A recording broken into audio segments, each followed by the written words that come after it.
Welcome again बेटा।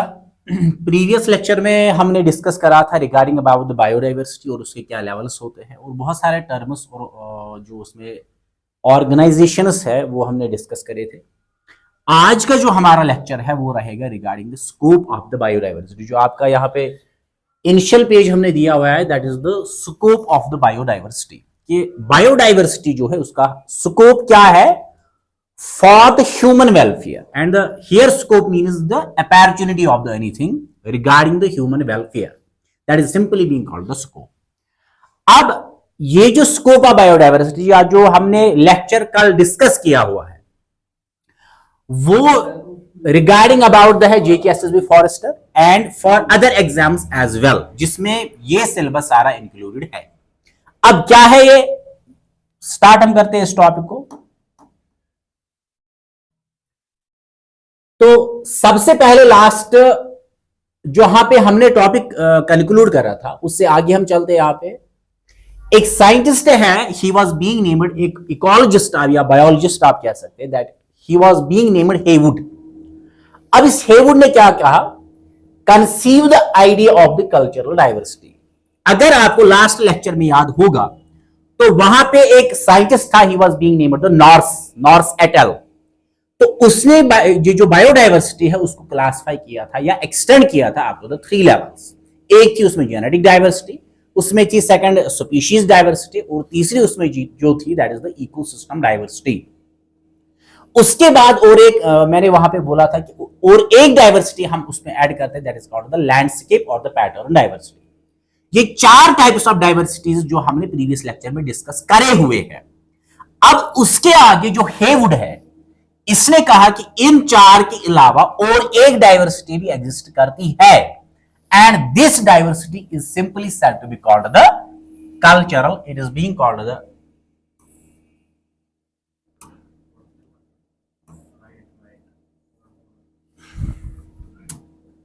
And it is being called the जिसको हम बोलते हैं कल्चरल डाइवर्सिटी। उसके बाद आगे हम जाते हैं जो आज का हमारा मेन टॉपिक है that is the scope of the biodiversity. अब स्कोप मैंने अभी बोला कि स्कोप का जो लिटरल मीन है, अगर आप कहीं से भी इसको सर्च करोगे whatever from the source you will do it as, so it simply means the opportunity. अब बायोडाइवर्सिटी या बायोडाइवर्सिटी साइंस से ह्यूमन वेलफेयर के लिए कौन से अपॉर्चुनिटीज मिलती है, such opportunities for the human welfare which we take from the biodiversity और biodiversity science is simply called the scope. Scope आप simply याद रखोगे that is the opportunity of the biodiversity. What biodiversity provides us opportunities for our welfare is simply called the scope of biodiversity. Simply opportunity biodiversity से क्या मिलेगी humans को, human civilization को या others को, वो कहलाता है scope। अब ये जो scope of biodiversity है, फर्स्ट जो इसमें फाउंडेशन या काम जो वर्क किया है रिगार्डिंग द बायोडाइवर्सिटी वो किसने करा था, ये 2 बायोलॉजिस्ट थे, 2 इकोलॉजिस्ट थे। One was being named the di Castri and another was being named the Young in the year 1996। 1996 में 2 साइंटिस्ट थे, one was being named di Castri and another was being named Young. इन्होंने क्या कहा, लिस्टेड 6 मेजर रीजंस, इन्होंने 6 ऐसे reasons वजूहात analyst किए, दिए हमको for considering biodiversity as a new science, जिन रीजंस के बुनियाद पे हम कंसिडर कर सकते हैं कि जो बायोडाइवर्सिटी है ये एक न्यू साइंस है, ये करंट ह्यूमन नीड्स के साथ वेल टू डू रन कर सकता है। क्या है, which explain the scope of the biodiversity. यही 6 रीजंस ऐसे हैं जो इसमें हम डिस्कस करेंगे। यही 6 रीजंस जो है ये आगे हमारे क्या बनाएंगे, scope of biodiversity. Simple words में कहूंगा मैं, di Castri and Young in the year 1996 इन्होंने एनलिस्ट किया, लिखे, क्या लिखे, 6 रीजंस ऐसे जिसके बुनियाद पे हम बायोडाइवर्सिटी को कंसिडर कर सकते हैं, मान सकते हैं एक न्यू साइंस। और यही 6 रीजंस ऐसे हैं जो एक्सप्लेन करते हैं, बयान करते हैं कि उसको स्कोप ऑफ बायोडाइवर्सिटी वो क्या है। लेट मी सी कौन कौन से रीजंस हमारे पास है। तो सबसे पहले जो हमारे पास है that is the unifying driving force. ये एक बायोडाइवर्सिटी जो है, यहां पे मैंने इसको लिखा हुआ है biodiversity is the unifying driving force. Unify का मतलब होता है जब बहुत सारे चीजों को हम इकट्ठा करके रखेंगे, that is being called the unification. अब जब मल्टीपल ब्रांचेस होंगे, बायोलॉजी जो है, लाइफ साइंस जो है, प्लांट साइंस, एनिमल साइंस जो है, इसके मल्टीपल ब्रांचेस है, like cell biology is there, genetics is there and other branches as well. वो सारे ब्रांचेस जब एक दूसरे के साथ यूनिफाई होंगे, यूनिफिकेशन उनकी होगी, कोलेटरल गैदरिंग उनको हम करेंगे, that is simply called the unification. अब बायोडाइवर्सिटी क्या है? Biodiversity is the unifying driving force. Biodiversity he biology के डिफरेंट डिसिप्लिन्स को, ब्रांचेस को एक जगह जमा करके रखता है। तो हम कह सकते हैं biodiversity is the unifying force. यही मैंने यहां पे कहा, biodiversity is the unifying driving force. तो बायोडाइवर्सिटी से ही ये पॉसिबल है कि हम बायोलॉजी के डिफरेंट डिसिप्लिन्स को, ब्रांचेस को यूनिफाई करके उनको इक्वल इंपॉर्टेंस दे सकते हैं। अच्छा, क्यों करते हैं हम ये? To overcome the fragmentation of the biological science into the different disciplines. अब बायोलॉजी जो है इसको हमने क्लासिफाई किया हुआ है डिफरेंट डिसिप्लिन्स में। अब different disciplines means different branches. अब जो डिफरेंट डिसिप्लिन्स या डिफरेंट ब्रांचेस हमारे पास है, किसके? बायोलॉजी के। वो डिसिप्लिन्स या वो ब्रांचेस अनइक्वली थ्रस्ट या फोकस लेते हैं। जैसे मेजर थ्रस्ट आज के दौर में लिया जाता है, that is the molecular genetics पे और बायोटेक्नोलॉजी पे। रेस्ट ऑफ द बायोलॉजी के जो ब्रांच है, सेक्शंस है, उनको बहुत कम इंपॉर्टेंस मिलती है। लेकिन जब बायोडाइवर्सिटी आती है तो ये सारे ब्रांचेस को इकट्ठा करती है, यूनिफाई करती है, तो हर एक ब्रांच को इक्वल इंपॉर्टेंस मिलती है। तो अभी तक जो अनइक्वल इंपॉर्टेंस थी वो कन्वर्ट हो जाएगी इक्वल इंपॉर्टेंस में, this is the first scope of what? Biodiversity. तो क्या है? तो ओवरकम, ये काम करता है, किसको काम करता है? Fragmentation of the biological sciences. जो बायोलॉजिकल साइंस के डिफरेंट ब्रांच फ्रेगमेंट हुए हैं, अब जब डिफरेंट ब्रांचेस फ्रेगमेंट हुए हैं, उनके बीच, उन ब्रांचेस या उन डिसिप्लिन्स के बीच में जो कम्युनिकेशन गैप आएगी, उस कम्युनिकेशन गैप को रेक्टिफाई कौन करेगा? वो करेगा बायोडाइवर्सिटी। Very much simple. अच्छा, therefore all the disciplines had become equally important for the human welfare। अब जब बायोडाइवर्सिटी हम पढ़ेंगे तो बायोलॉजी की हर एक ब्रांच हमने पढ़नी है।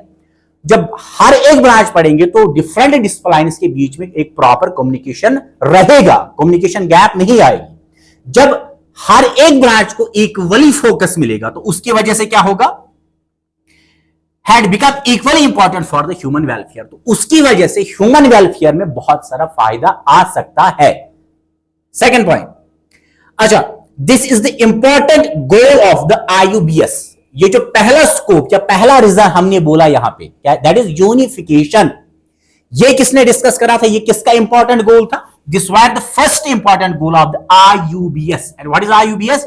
ये आप याद रखोगे, बहुत इंपॉर्टेंट पॉइंट है, that's international union of biological sciences. IUBS जो है international union of biological sciences, इन्होंने क्या काम करा है? इन्होंने प्राइमरी गोल या वन ऑफ द गोल्स रखा है, क्या? That is unification of all the disciplines और the branches of what? Biology only by through the means that is the biodiversity। Second, उसके बाद जो सेकंड है हमारा, that is biodiversity is the backbone. ये सब हम मानते हैं, सब हम जानते हैं, कैसे है ये? लेट मी सी। अच्छा, बायोडाइवर्सिटी इज द बैकबोन। किसकी है बैकबोन? For agriculture. अब बायोडाइवर्सिटी मैंने पहले लेक्चर में डिस्कस करा था। What is biodiversity? Existence of livings, livings का मौजूद होना, एग्जिस्ट करना, डिफरेंट शेप में, साइज में, फॉर्म में, उसी को हम बोलते हैं बायोडाइवर्सिटी। ये प्लांट्स में भी होगी या एनिमल्स में भी होगी। अब जब बायोडाइवर्सिटी होगी तो हमारे पास डिफरेंट वेराइटीज आएंगी प्लांट्स की, डिफरेंट ब्रीड्स आएंगे एनिमल्स की। जब different varieties of plants, different breeds of animals हमारे पास होंगे, उसकी वजह से क्या होगा? यही बेसिस बनेगा हमारे एग्रीकल्चर का। अब चूंकि एग्रीकल्चर में हम किसकी प्रोडक्शन करते हैं? अब different crops like the apple etcetera, other cereals, pulses, rices etcetera. तो एग्रीकल्चर जो है ये अपना फोकस या बेस किस पे बनाएगा? ये बनाएगा बायोडाइवर्सिटी पे, because agriculture means the plants and plants means the biodiversity. Hence biodiversity is the backbone of what? Agriculture. First thing. Second is the aquaculture. अब एक्वाकल्चर में दो चीजें आती है, that is the rearing or the cultivation of either plants in water or animals in water. Aqua culture में हम दो चीजें करते हैं, या तो हम प्लांट्स को एक्वाटिक एनवायरनमेंट में ग्रो कराते हैं which is being called aquaponics. अगर हम प्लांट्स को कल्टीवेट करते हैं किसमें, इन वाटर यानी कि एक्वाटिक इकोसिस्टम में, then the branch is said to be called aquaponics. ये है हमारे पास। तो जब प्लांट्स आएंगे तो लॉजिकल डाइवर्सिटी है, अब प्लांट्स लिविंग है तो बायोडाइवर्सिटी है, तो क्या यहां पे आएगा, biodiversity is the backbone of the aquaculture. अब एक्वाकल्चर में पहला मैंने क्या बोला, aquaponics, that is the cultivation of the plants in the aquatic environment. Second, अब एक्वाकल्चर में ही आता है फिश कल्चर, जैसे फिशेस को हम रियरिंग करते हैं, वो भी किस में आता है, वो एक्वाकल्चर में ही आता है।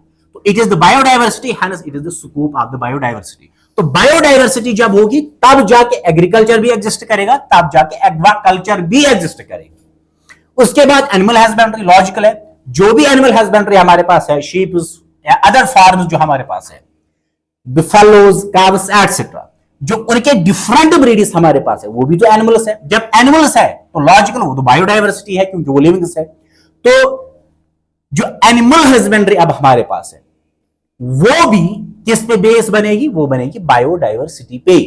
अब चूंकि एनिमल हस्बेंड्री में एनिमल्स को डिस्कस करेंगे, एनिमल्स है डाइवर्सिटी और है living, hence being called the biodiversity.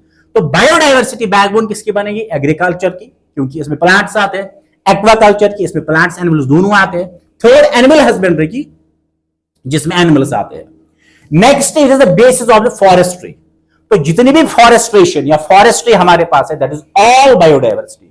Whatever the forest is and what type of the forest is you do include, जितने भी फॉरेस्ट्स हमारे पास है, types of forests, rain forests, alpine forests या और अदर जितने भी फॉरेस्ट्स हमारे पास है, वो सारे फॉरेस्ट्स इंक्लूड करते हैं प्लांट्स को। जब प्लांट्स आएंगे तो लॉजिकल ये क्या बनेगा, ये बनेगी biodiversity. Next point, biodiversity stands at the absolute fundamental foundation for development in rapidly changing world. अब इस पॉइंट का मतलब क्या है, बायोडाइवर्सिटी जो है stands at the absolute foundation. जैसे कोई हम तामीर करते हैं, मकान बनाते हैं, तो सबसे पहले हमें प्लिंथ, यस, फाउंडेशन तामीर करनी है अपन चीज। तो क्या होता है यहां पे, बायोडाइवर्सिटी जो है स्टैंड करती है, यानी कि ये है एब्सोल्यूट फाउंडेशन किसकी, फॉर डेवलपमेंट, डेवलपमेंट के लिए, किसमें, रैपिडली चेंजिंग वर्ल्ड।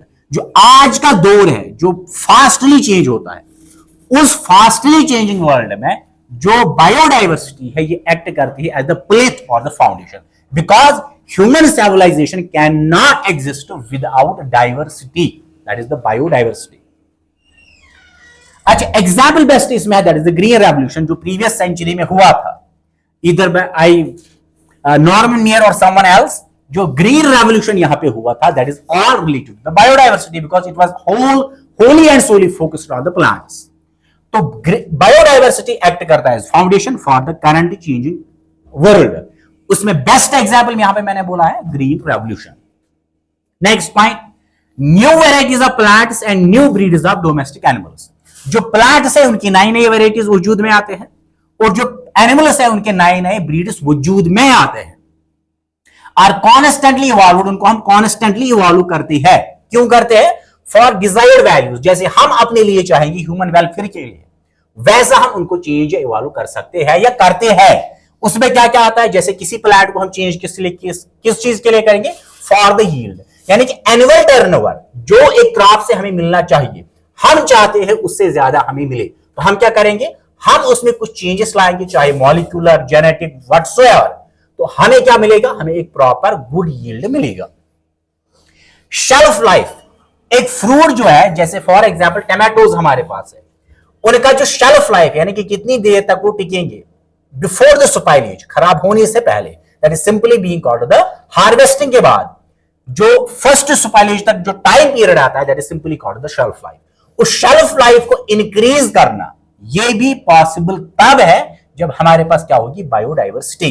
अब बायोडाइवर्सिटी में अगर प्रॉपर आपको याद होगा तो जेनेटिक डाइवर्सिटी, तो हम एक ऐसा जीन ढूंढेंगे जो इंक्रीज करेगा प्लांट की shelf life. That is only possible what, because of that is the biodiversity.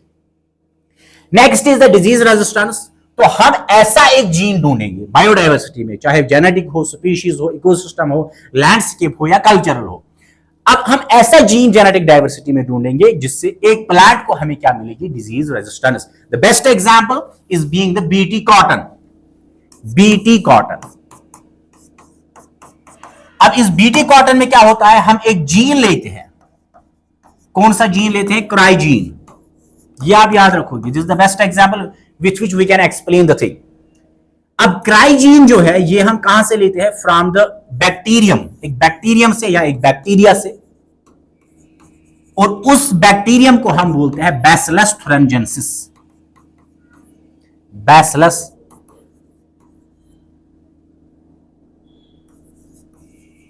थुरिनजेंसिस।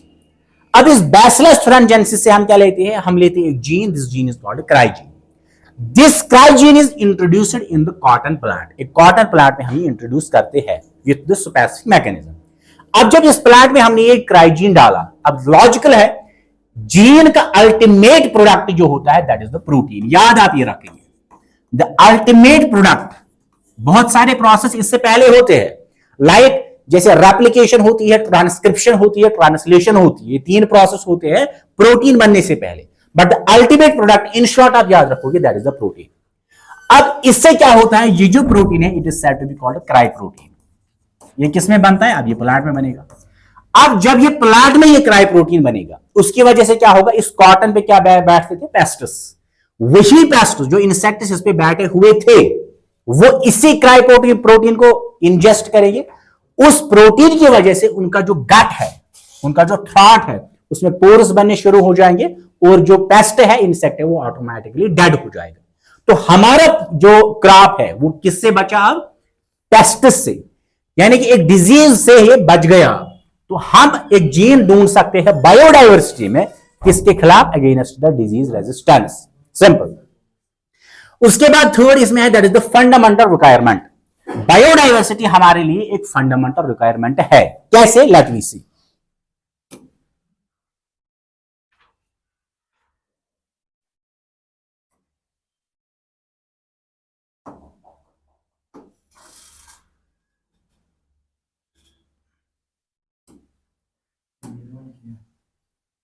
अच्छा, नेक्स्ट टाइम इसमें डिस्कस करते हैं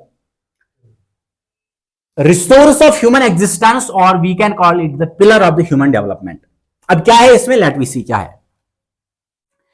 जो बायोडायवर्सिटी है इसको हम बोलते हैं resource of human existence. Human existence का जो रिसोर्स है दैट इज द बायोडायवर्सिटी। अब मेजरली जो ह्यूमन सिविलाइजेशन है वो डिपेंड किस पे की हुई है, on the plants and animals for their welfare. अब जब ये प्लांट्स और एनिमल्स एग्जिस्ट नहीं करेंगे, then what will happen, the human civilization will vanish out. ये प्लैनेट अर्थ से गायब हो जाएगी।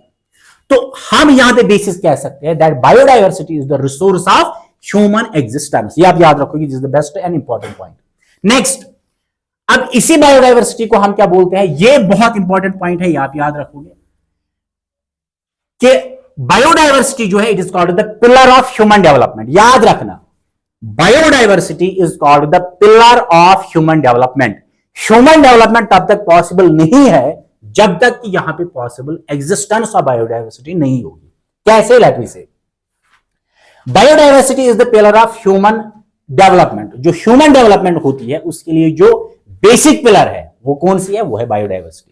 लेकिन डेवलपमेंट आपने पहले अर्ली क्लासेस से भी पढ़ा होगा और आज आगे भी हम पढ़ेंगे, that whenever you do the development, जब भी आप डेवलपमेंट करोगे इट शुड बी सस्टेनेबल। तो डेवलपमेंट हमें हमेशा ऐसी करनी है जो सस्टेन करेगी for the current and the next generation, that is being called the sustainable development. अब उससे क्या होता है, let me see. Sustainable development is a chair. आप ऐसे समझ सकते हैं, सस्टेनेबल डेवलपमेंट एक ऐसे है जैसे एक चेयर होती है। ये किसका कोट है, देखिए यहां पे। अब इस चेयर के क्या है, it have the position of the equally 4 strong legs.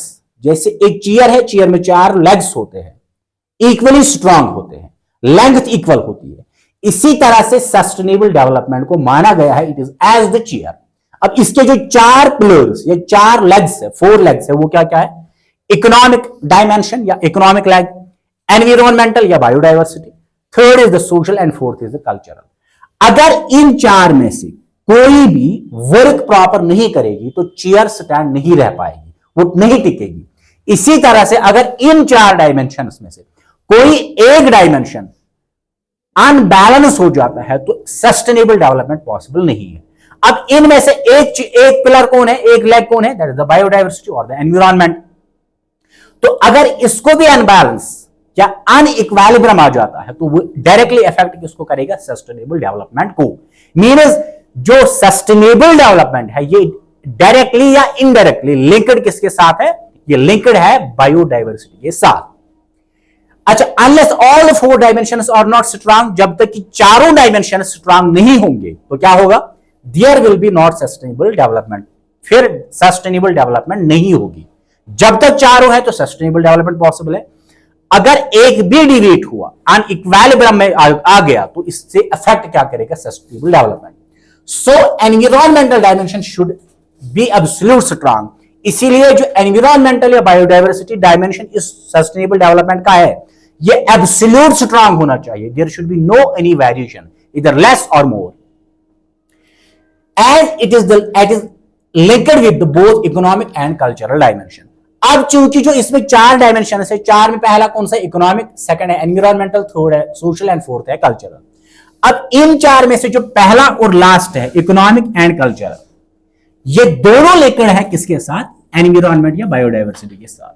अब अगर इसमें वेरिएशन आएगी तो ये दो ऑटोमेटिक इफेक्ट करेगी। अब जब एक चेयर के चार में से तीन लेग्स इफेक्ट होंगे, ये स्टैंड नहीं कर पाएगी, मीन सस्टेनेबल डेवलपमेंट स्टैंड नहीं कर पाएगी।